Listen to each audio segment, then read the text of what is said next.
നമസ്കാരം. ബീഹാറിൽ all India മജ്ലിസ് ഇ ഇത്തിഹാദുൽ മുസ്ലിമിന്റെ ജില്ലാ പ്രസിഡന്റ് അജ്ഞാതരുടെ വെടിയേറ്റ് കൊല്ലപ്പെട്ടു എന്നുള്ള റിപ്പോർട്ടുകളാണ് ഈ മണിക്കൂറുകൾ പുറത്തുവരുന്നത്. സവാൻ ജില്ലയുടെ പ്രസിഡന്റായ ആരിഫ് ജമാലാണ് നിലവിൽ അജ്ഞാതരുടെ വെടിയേറ്റ് കൊല്ലപ്പെട്ടിരിക്കുന്നത്.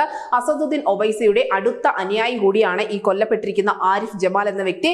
കഴിഞ്ഞ ദിവസം രാത്രിയിലായിരുന്നു സംഭവം ഉണ്ടായത്. 40-കാരനായ ജമാൽ ഹുസൈൻഗഞ്ച് പോലീസ് സ്റ്റേഷൻ പരിധിയിൽ ഫാസ്റ്റ് ഫുഡ് കടയിൽ എത്തിയ സമയത്തായിരുന്നു അജ്ഞാതരുടെ ഭാഗത്തു നിന്നും അപ്രതീക്ഷിതമായ ആക്രമണം ഉണ്ടായത്. ബൈക്കിലെത്തിയ 3 അംഗ സംഘം ഇദ്ദേഹത്തിന് നേരെ വെടിയുതിർത്ത ശേഷം കടന്നു കളയുകയായിരുന്നു. ആശുപത്രിയിൽ എത്തിക്കുമ്പോഴേക്കും ഇദ്ദേഹത്തിന്റെ മരണം സംഭവിക്കുകയും ചെയ്തു. എന്തായാലും കൊലയാളികളെ കണ്ടെത്തുന്നതിന് വേണ്ടി പോലീസ് വളരെ ഊർജിതമായ അന്വേഷണം ആരംഭിച്ചിട്ടുണ്ട്. അതേസമയം തന്നെ ഈ മരിച്ച ജമാലിന്റെ വീട്ടുകാരെ ഉൾപ്പെടെ പോലീസ് ചോദ്യം ചെയ്യുന്നുമുണ്ട്. അക്രമികൾക്കെതിരെ കർശന നടപടി ആവശ്യപ്പെട്ടുകൊണ്ട് മജ്ലിസ് പാർട്ടിയുടെ വക്താവായ ആദിൽ ഹസൻ നിലവിൽ രംഗത്തെത്തിയിട്ടുണ്ട്. എന്തായാലും വലിയ പ്രതിഷേധമാണ് ബീഹാറിൽ ഉയർന്നു വരുന്നത്. മജ്ലിസ് പാർട്ടിയുടെ ജില്ലാ അധ്യക്ഷനെ തന്നെയാണ് നിലവിൽ അജ്ഞാതർ ഇത്തരത്തിൽ വെടി വെച്ച് കൊലപ്പെടുത്തിയിരിക്കുന്നത്. News desk Malayalam.